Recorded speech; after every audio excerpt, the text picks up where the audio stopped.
I'm at the check-in desk now. The lobby was full of people milling around, suits and ties.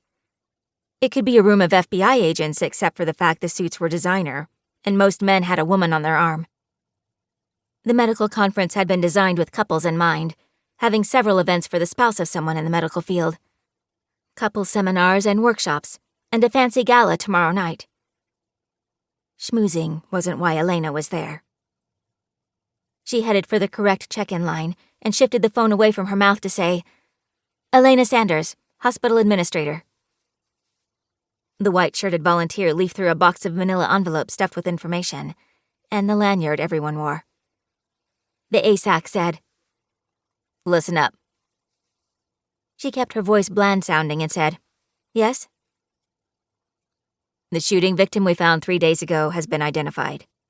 The ID came back as Brittany Hattenden. She's a pharmaceutical sales rep from Des Moines."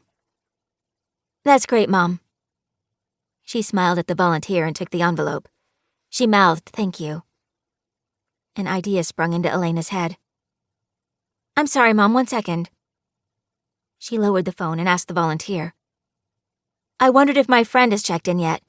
Her name is Brittany Hattenden." Watterson said, "Good thinking." The volunteer nodded.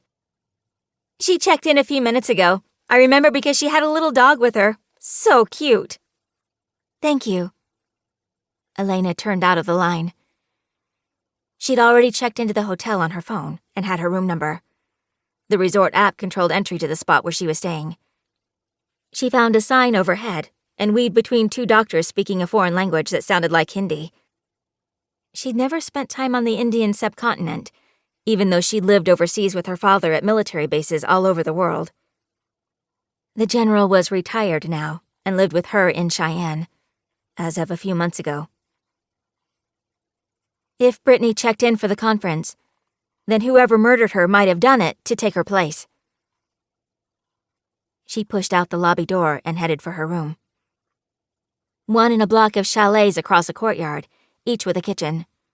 Rooms that skiers preferred as it gave them easy access to the slopes. Alena just wanted a place separate from the main resort hotel.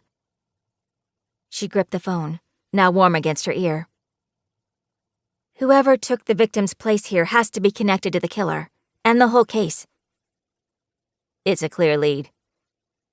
You know what the victim looked like, and I'll send a copy of her ID. If she's got sense, this woman is close enough to resemble her if she wants to take her place. You watch your back." He paused. "I want regular updates." Watterson hung up. These people had murdered someone a week ago. 3 days earlier, a hiker had found the body. Now they knew why the young woman had been murdered. Someone had wanted to take Brittany Hattenden's place and continue their scheme, scoping out the jewelry worn by the medical industry powerhouse couples at these events. Having fakes made, then, at the next opportunity, switching them out. The owners would have no idea they'd been duped, until they had the item appraised. Alena had a feeling this weekend was about making the exchanges, stealing the real pieces, and leaving behind forgeries. All she needed to do was find a killer with an adorable dog. Not many guests would have checked in with a pet. That could help her narrow it down. A woman wandered through the grassy area at the end of the parking lot. No snow had accumulated, and Alena realized what was on the slopes had to be man-made to keep business going during a dry winter. Alena let a van pass by, headed in the same direction as the woman. She crossed onto the cobblestone sidewalk on the other end of the parking lot. The adjacent chalet-style building had 2 floors. Alena's was at the end, on the ground floor. The van, probably here to make a delivery, headed toward the woman. She got close enough to the end of the building to hear the woman over the van's engine. "Come on, kitty, let's get out of the cold." Alena couldn't make out her features from this far away, with the beanie she had on. The build and the long blonde hair matched the dead woman's closely enough. This could be the person pretending to be Brittany Hattenden. The van stopped at the curb.